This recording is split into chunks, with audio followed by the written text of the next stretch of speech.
नमस्कार. सिटी न्यूजच्या मराठी बातमीपत्रात प्रेक्षकांचं मनपूर्वक स्वागत. प्रेक्षकांना भाऊबीजेच्या हार्दिक शुभेच्छा. बातमीपत्राची सुरुवात करूया सुविचार मालेने.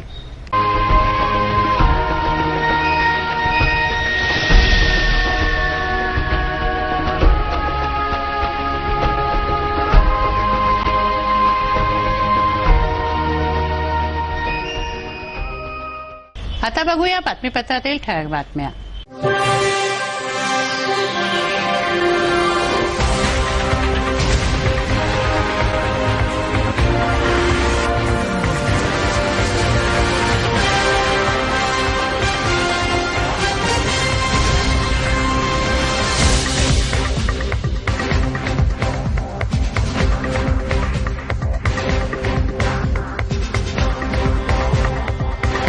बातमीपत्रात घेऊया क्षणभराचा विसावा. विसाव्यानंतर पुन्हा भेटू. पहा फक्त सिटी न्यूज.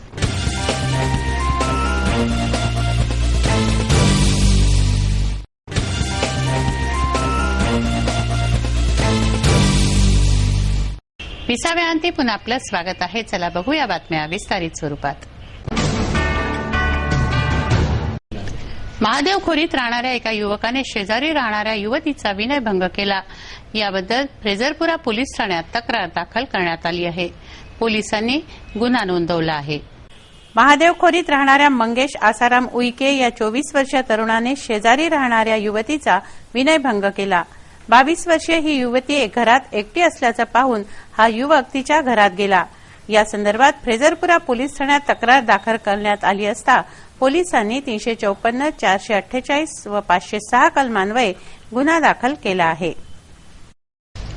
लालखडी येथे एका इस्मावर हल्ला झाला होता. 30 ऑक्टोबरची ही घटना आहे. या हल्ल्यातील 4 आरोपींना नागपुरी गेट पोलिसांनी पकडलं असून 4 जण अद्यापही फरार आहेत. 30 ऑक्टोबरच्या रात्री साहेब खान नामक इस्मावर लालखडी येथे प्राणघातक हल्ला झाला होता व त्यांच्याजवळील पैसे लुटले. या प्रकरणी पोलिसांनी 307 कलमान्वये गुन्हा दाखल करून 4 आरोपींना जेरबंद केलंय. 4 मारेकरी अद्यापही फरार आहेत. सूत्रांनी ही माहिती दिली असून नागपूर गेट पोलीस ठाण्याचे एपीआय राऊत या प्रकरणी तपास करत आहेत. नांदगाव पेठ येथील एमआयडीसीतील मोहित प्लास्टिक इंडस्ट्रीजला भीषण आग लागली. दीपावलीच्या दिवशी ही आग लागली. 70 लाखांचं नुकसान या आगीमुळे झालं. अग्निशामक दलाच्या गाड्या मात्र येथे तब्बल 2 तास उशिरा पोहोचल्या. तोपर्यंत सारीच राख रांगोळी झाली होती. रामपुरी कॅम्प येथे राहणारे थावरदास मेठानी यांच्या मालकीची मोहित प्लास्टिक इंडस्ट्रीजला भीषण आग लागल्याने 70 लाखांचं नुकसान झालंय. नांदगाव पेठ येथील एमआयडीसीत हा कारखाना आहे. दिवाळीच्या दिवशी मेठानी कुटुंब पूजेसाठी कारखान्यात गेलं होतं. पूजा सुरू असताना अचानक आगीचे लोळ उठले. बंब पोचण्यापूर्वीच आगीने रौद्ररूप धारण केलं. या आगीत कारखान्यातील मशिनरी, प्लास्टिकचं उत्पादन व इतर कच्चा मालाचा कोळसा झाला. 5 तास अथक प्रयत्न केल्यानंतर आग आटोक्यात आली. आगीचे बंब मात्र तब्बल 2 तास उशिरा पोचले. त्यामुळे नुकसानात भर पडली. कारखान्यात 4 गॅस सिलेंडर भरलेले होते. कर्मचाऱ्यांनी प्रसंगावधान राखून ते बाहेर काढले म्हणून बरे. अन्यथा स्फोट झाले असते व भीषणतेत भर पडली असती. 2 बजे निकलने के बाद अपन घर पे गए. यहाँ पे पूजा वूजा किया. पूजा करने के बाद जो अपन दिए हुए भी अंदर कुछ रखते नहीं, अपन तो बाहर सामान पूरा बाहर रख के चले गए. जैसे घर पे पहुंचने के बाद यहाँ से फोन आया. 4 सवा 4 बजे फोन आया यहाँ पे, भाई आग लग गई है. हम वहाँ से जैसे यहाँ पहुंचे तो पूरा यहाँ पे कारखाना पूरा भस्म हो गया था ये कारखाना. और बाजू में आग चालू थी. दमकल विभाग की गाड़ियाँ जो है वो टाइम पे एक ही गाड़ी आई. दूसरी गाड़ी अमरावती में बोले फटाका में लगी हुई है. दूसरी गाड़ी आई नहीं. और दूसरी गाड़ी चांदोर रेलवे मोर्ची की आई तो 2 घंटे बाद में आई. 2 घंटे आज तो लेट आने से पूरा इन्हें जो आग थी पूरा इन्हें भयंकर रूप ले चुकी थी. वो मेंटेनेंस जो है पूरा हो ही नहीं रहा था उनसे. एक ही गाड़ी का कवर नहीं हो रही थी गाड़ी से. जब चांदोर रेलवे अचलपुरा चांदूर बाजार की आई है और अचलपुर गाड़ी आई तो फिर वो भी उसके लिए भी पानी के लिए भी समस्या हो गई. फिर इंडिया पुलिस वालों ने पानी दिया. उन्होंने पहले गाड़ी दी, उन्होंने गाड़ी नहीं भेजा. उन्होंने गाड़ी बोले हम देते नहीं बोले. बाकी आप हमने रिक्वेस्ट किया. फिर अपना सरेश अग्रवाल जी है, उन्होंने रिक्वेस्ट किया उनसे, भाई हमको ये पानी यहाँ पे ऐसी आग लगी है, भयंकर आग लगी है, तो आप पानी दे दो हमको. पानी गाड़ा जो टैंकर है उनको पानी दो. तो फिर उन्होंने पानी दिया. उन्होंने इंडिया वालों ने। बाकी गाड़ी ये अमरावती वालों की यही गाड़ी आने से पूरा ये जो लंबा नुकसान हुआ है। अगर गाड़ियां टाइम पे पहुंचती थी तो गाड़ी का नुकसान नहीं होता था, अपना पूरा यानी अपना बचाव हो जाता था। उसमें 70 लाख का अपना नुकसान, बिल्डिंग पूरी नष्ट हो गई है। उसमें बिल्डिंग का पूरा यानी खाक हो गई, मशीनरी खाक हो गई पूरी, यानी कुछ भी है ही नहीं सामग्री समजा उसमें अंदर। चांदूर बाजार व अचलपूरहूनही आगीचे बंब मागवण्यात आले, मात्र या कारखान्यात आग लागल्यास कोणतीही प्राथमिक सुविधा नव्हती, हे उल्लेखनीय। पोलीस मुख्यालय व शहर कोतवाली पोलीस ठाण्याच्या वतीने भाऊबीजेनिमित्त स्तुत्य उपक्रम राबवण्यात आला। शहरातील पारधी बांधवांना नवीन कपडे व फराळाच्या पदार्थांचं वाटप करण्यात आलं। दिवाळीनिमित्त पारध्यांनाही नवीन कपडे घालण्याचा व गोडधोड चाखण्याचा हक्क आहे, या जाणीवेतून हा उपक्रम राबवण्यात आला। दिवाळीमध्ये प्रत्येकजण नवीन कपडे परिधान करून गोडाधोडाने दिवाळी साजरी करतात, परंतु पारधी बांधव मात्र उपेक्षितच राहतात।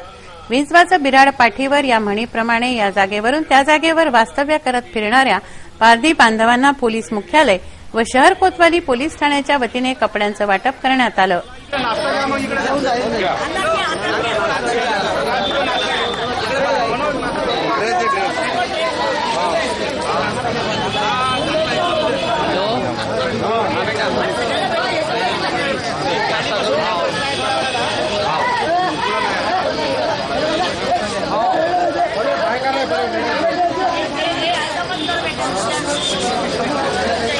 गोडधोड फराळाचं देऊन त्यांचं तोंड गोड करण्यात आलं।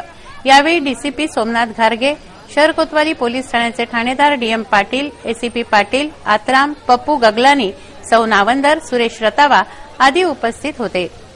नेहमीच झिडकारल्या जाणाऱ्या पारधी बांधवांना कपडे व फराळाचं मिळाल्याने त्यांच्या चेहऱ्यावर आनंद होता। हा आनंद मनाला समाधान देणारा असल्याचं डीसीपी घारगे बोलताना म्हणाले। एकतर दिवाळी आहे आणि दिवाळीमध्ये सर्वच लोक नवीन कपडे घालतात आणि गोडगोड पदार्थ खात असतात। काही कचरा वेचणारे या ठिकाणी पुलाच्या खाली वगैरे जे लोक आहेत की ज्यांना नवीन कपडे दिवाळीमध्ये घालता येत नाहीत किंवा मिळत नाही आणि ज्यांना गोड खायला मिळत नाही, आणि म्हणून कोतवाली पोलीस स्टेशनच्या वतीने PI पाटील, ACP पाटील आणि पप्पूबाई या मंडळींनी एक चांगली अशी कल्पना मांडली की या लोकांना आपण दिवाळीच्या दिवशी, भाऊबीजेच्या दिवशी या ज्या पारधी महिला भगिनी आहेत यांना आपण साडी द्यायला पाहिजे आणि त्यानिमित्तानं त्यांना पण दिवाळीच्या निमित्तानं नवीन कपडे घालता येईल आणि गोड खाता येईल अशा प्रकारची एक भावना होती आणि हा कार्यक्रम घडवून आणला। त्यांच्या चेहऱ्यावरचं जे हास्य आहे आणि ते एक पाहिल्यानंतर खऱ्या अर्थानं दिवाळी साजरी केल्यासारखी। स्वच्छतेचं नाविन्याचं पर्व दिवाळी साजरी होते। सर्वत्र नाविन्याची झिलई चढलेली असताना शहरातील अनेक भागात मात्र कचऱ्याचे ढीगचे ढीग दिसून येत आहेत।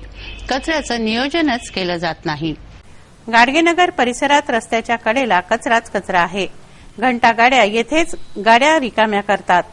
कंपोस्ट डेपोत जाण्याचे कष्ट ते चालक घेत नाहीत।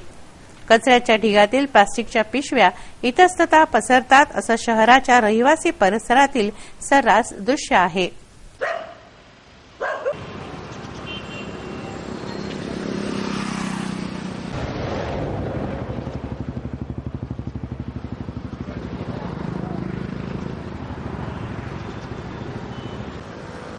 सिपिंच्या बंगल्याच्या परिसरात कंटेनर आहे जे पूर्णपणे भरलंय। कचऱ्याने ओसंडून वाहणारं हे कंटेनर रिकामं केलं गेलेलं नाही। काही परिसरात कंटेनरच नाहीत, आहेत त्यांचा उपयोग होत नाही, अशी परिस्थिती शहरातील आहे। कचरा उचलणाऱ्या कामगारांवर, ठेकेदारांवर नियंत्रणच नाही, त्यामुळे शहरातील कचरा कुठेही नेऊन टाकला जातो। वेळ वाचवण्यासाठी घंटी कटले सोडून गाड्या महानगरपालिकेने घेतल्या, मात्र तेथेही कर्मचाऱ्यांची मनमानीच चालते। बातमीपत्रात घेऊया काही क्षणाची विश्रांती। विश्रांतीनंतर पुन्हा भेटू। पहा फक्त सिटी न्यूज।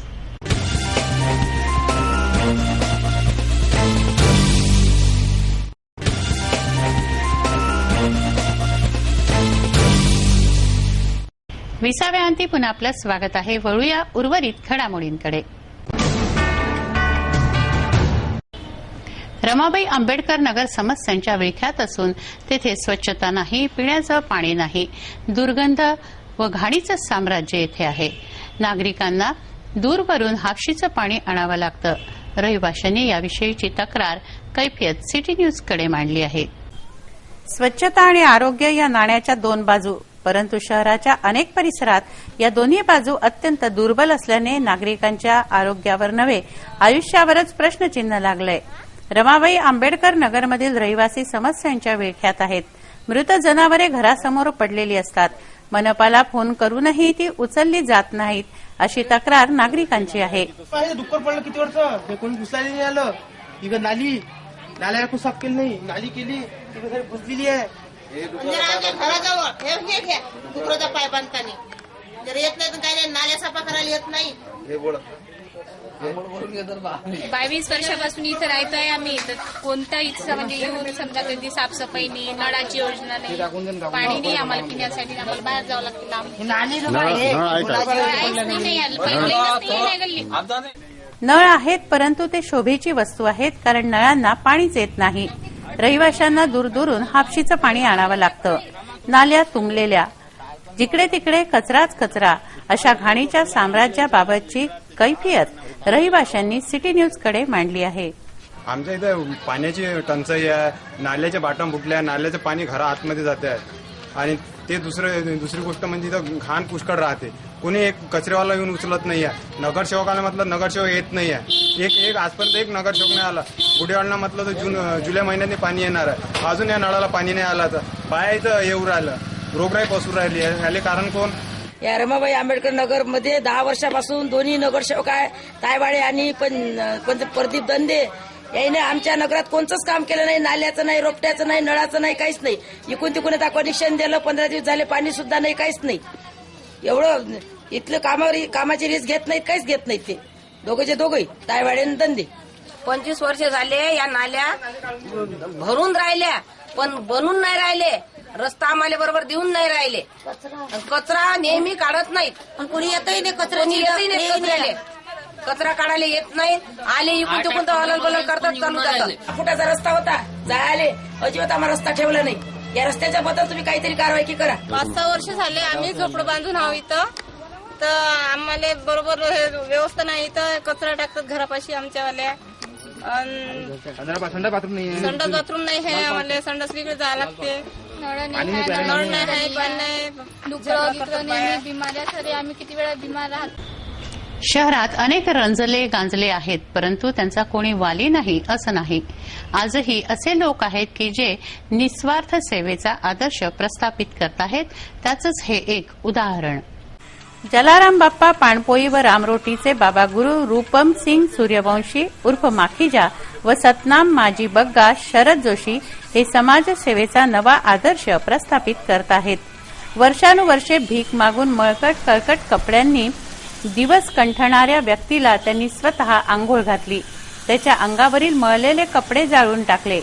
स्वच्छ आंघोळ घालून स्वच्छ कपडे चढवले. अंथरायला पांघरालाही दिलं. एका लेडीज वाहतूक पोलिसनेही या मानवसेवेमध्ये सहभाग दिला. विशेष म्हणजे यासाठी बाबा गुरूंतर्फे कॅमेरा बोलवलेला नव्हता.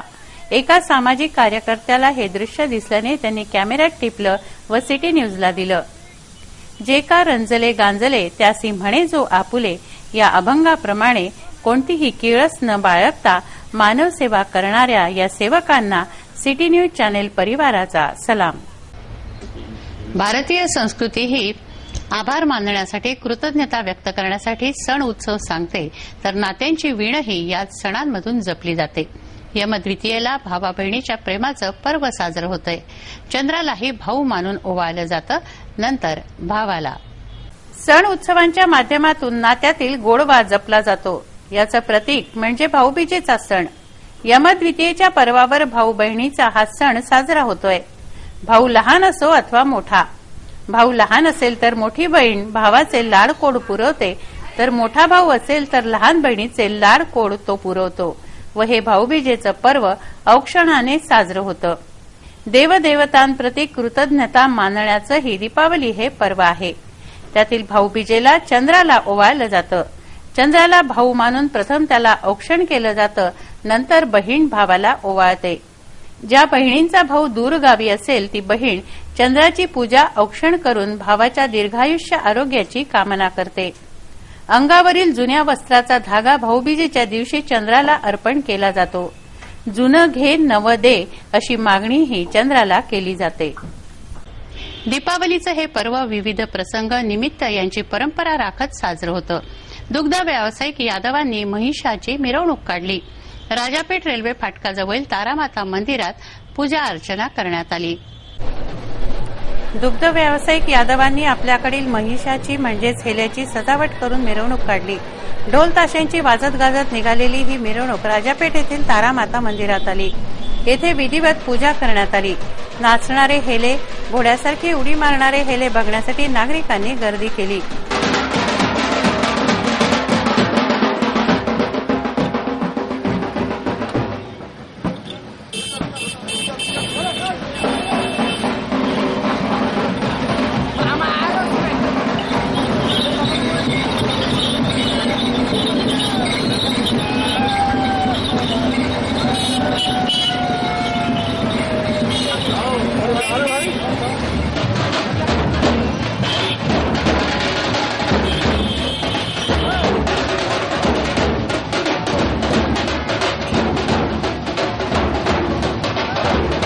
राजापेठ येथे पूर्वीच्या काळी गाव होतं व तेथे दैत्याचं मर्दन केलं गेलं अशी आख्यायिका हेल्याच्या या मिरवणुकीमागे सांगितली जाते. सार्वजनिक श्रीराम विजय महोत्सव समितीच्या वतीने बडनेरात नरकासुराचं दहन करण्यात आलं. 51 फुटांची नरकासुराची प्रतिकात्मक प्रतिमा तयार करण्यात आली होती. गेल्या अनेक वर्षांपासूनची ही परंपरा आहे. दुष्टांचा असुरांचा नाश देवांनी केलाय. दुष्ट प्रवृत्तीवर देवांनी विजय मिळवला याचं एक प्रतीक म्हणजे नरकासुराचं दहन. सार्वजनिक श्रीराम विजय महोत्सव समितीच्या वतीने बडनेरात नरकासुराच्या प्रतिकात्मक प्रतिमेचं दहन करण्यात आलं. 51 फुटांची नरकासुराची प्रतिमा तयार करण्यात आली होती. या कार्यक्रमाला नागरिकांनी प्रचंड गर्दी केली होती. अनेक मान्यवरांच्या उपस्थितीत हा कार्यक्रम झाला.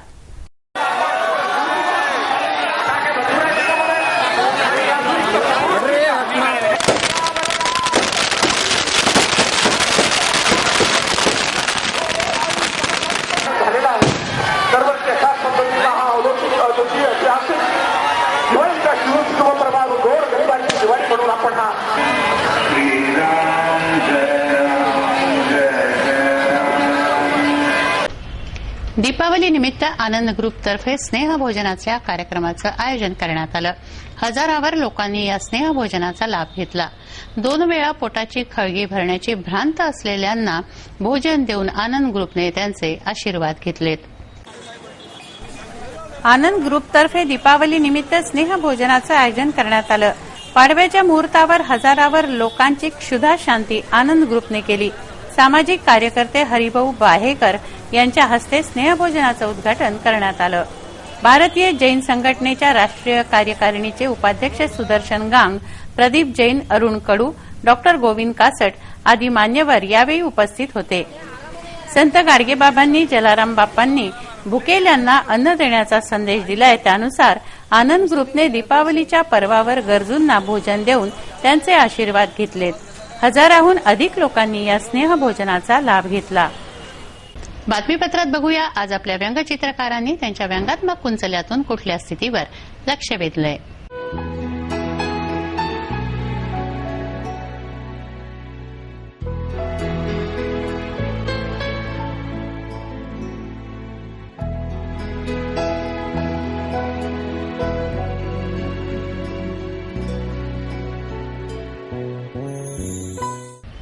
काय आहे हवामानाचा अंदाज? किती होतं दिवसभराचं तापमान? काय राहील उद्याचं तापमान? नजर टाकूया हवामानाच्या अंदाजावर.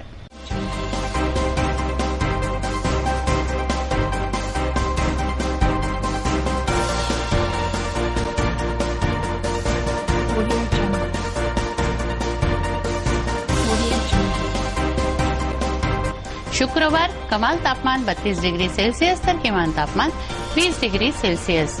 शनिवार कमाल तापमान 33 डिग्री सेल्सिअस तर किमान तापमान 19 डिग्री सेल्सिअस राहील असा अंदाज वेधशाळेनं वर्तवलाय. हे हे बातमीपत्र एवढ्यावरच थांबवूया. पुन्हा एकदा आजच्या ठळक बातम्या.